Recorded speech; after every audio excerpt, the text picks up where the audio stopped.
So right off the bat, whoa! Right off the bat, we're raising this bad boy up. Okay, let's start here. But before I even jump into what this video is about, can we just acknowledge that I wear this hat a lot? This is just like the perfect hat for me, man. Like, it's not too tall up here, right? But it's not like flat, doesn't make my head look flat. And it just has one random little logo here. If you're ever trying to get Kyle a hat as a gift, there you go, just letting you know.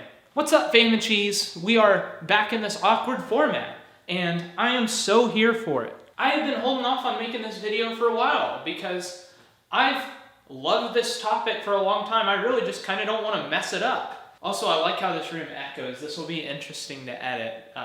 Maybe I sound powerful. I don't know.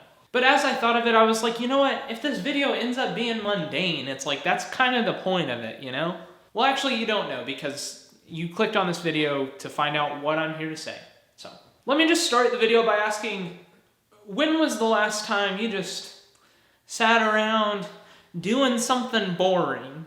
You could frame that question a lot of different ways. What is a hobby of yours that you would consider boring, but you like having done it, like past tense? Or maybe just the general non-rhetorical question of like, do you allow yourself to be bored sometimes? And what do you do with that if you are?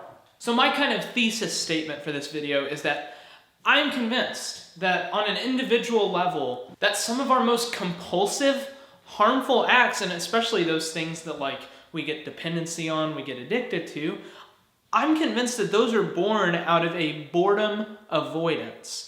Not really even out of the boredom itself. If we step back and we really look at things from a 300-foot view and we look down at it, I think that you'll see that we have a culture that is set up to help you avoid boredom in your day. I think it's a pretty easy thing to point to the birth of Netflix and things like binging services to highlight that.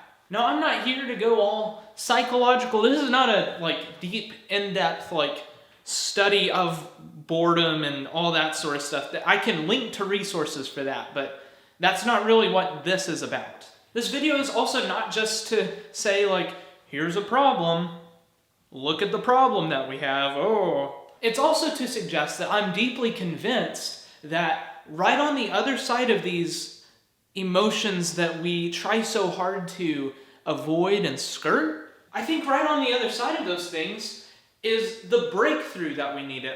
As a Christian, I would say Jesus is right on the other side of these hard things. And this is the part where I actually can name drop a little bit of science, because it has been proven that creativity, especially for one, shoots up when you're allowed a little bit of bored margin.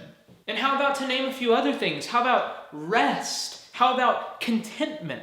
Because doesn't our boredom show that we're not content with whatever we have in front of us in the present? Or doesn't it communicate that we're not really in the present, that we're looking forward to something in the future, and we really are dismissive of where we're at, inattentive to where we're at? I think those three things I just named, rest, creativity, contentment, I think that those are all things, maybe sometimes not creativity, but I think that those latter two things are really things that we are lacking generally in our society. Rest, contentment. It seems like there's not enough hours in the day, and it seems like nobody is content with anything. We're like insatiable. So I propose, like, what if the very thing that we're set up to avoid is the thing that will give us the product that we're after anyway? I'm gonna set my mug down. I can't express enough. So my message is like, there's beauty in the boring. There is hope in the boring. And that's a really tough thing to hear, I feel like. But my hope is that you're getting your head around maybe the freedom of also what I'm trying to bring to you. I know in my own life that a lot of my felt inadequacy, a lot of my felt awkwardness, a lot of it came from this deep-seated feeling in this boredom avoidance that, you know, if I didn't always have something to carry on a conversation, if I didn't always have something, like if I wasn't quick-witted enough, that I wouldn't be able to entertain the person across from me enough, and therefore that person would leave, walk away, and I wasn't good enough. The conclusion was that because I was boring as a person, I was not good enough. My value could not keep up. And I kind of see this play out throughout the world we live in. I see people start to believe that they're just not good enough, then they get outcasted, they get put to the side, just because they can't, like, roll with the quickness of some of our conversations, in all honesty. So I think that our boredom avoidance actually is coming at the cost of real relationship, deep relationship, but also at the cost of the richness of life of the people on the fringes. At least speaking from my experience. One of the things I'm seeing championed more and more recently is this idea, this philosophy that you are the main character of the story that you're living in. You're the main character. I'm going to take that and reterm it main character syndrome. I might do a follow-up video in the future on main character syndrome, but just to unpack it a little bit here, here's kind of a general idea. And I can't think of a better source to pull from than from the great Hannah Montana. If we were a movie, you'd be the right guy, and I'd be the best friend that you'd fall in love with in the end. Now, hopefully you got past that cringe, but that really, I think it lays it out. Just from a young age, we have seen our lives as a movie because we love movies, because art is awesome. And because art and because movies specifically capture us so much, we get wrapped up, we put ourselves in the shoes of the character. That's what we're meant to do. We start to expect our own lives to be a movie, to be the showstopper, you know? Which sounds cool in theory, but the problem is real life doesn't work out like that. It doesn't really go like that. And what does that lead to? Depression, discontentment, I mean, you name it. So instead of championing this idea of like, I'm the main character of this story, brief tangent, you're really not. Like, there's a bigger picture to life than just you living your life and doing your own thing. I will go a little Christian on this because when you've got a bunch of people living as the main character of their stories, you get a bunch of hurt people that hurt the people around them. You get a society that's wounded. You get America. So instead of championing this idea, I want to try to work to tear it down. Like, main character syndrome falls apart when the violins don't play, when we have sad moments in our life. It falls apart when we don't get that love interest that we're so passionately after, when that's unrequited. What do we do at that point? The alternative is, it's boring. It's what we would judge as boring. And yet there's so much creativity to be found. There's so much life to be found on the other side of boring, man. Our life doesn't cut from one scene to the next.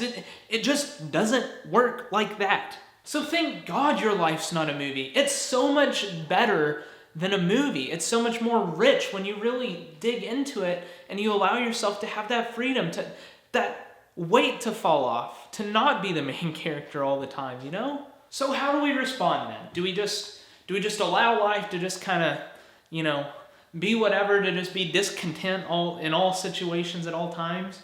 No. Life has balance. Life has highs and it has lows. It has boredom and it has excitement and adventure.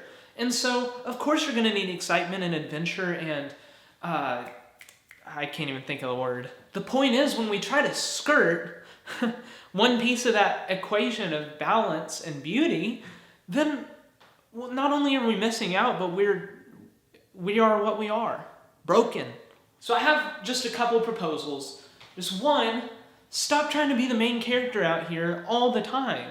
Like, sometimes you'll have your moments, but take that expectation off. I would propose a better main character to the story. I would propose Jesus Christ.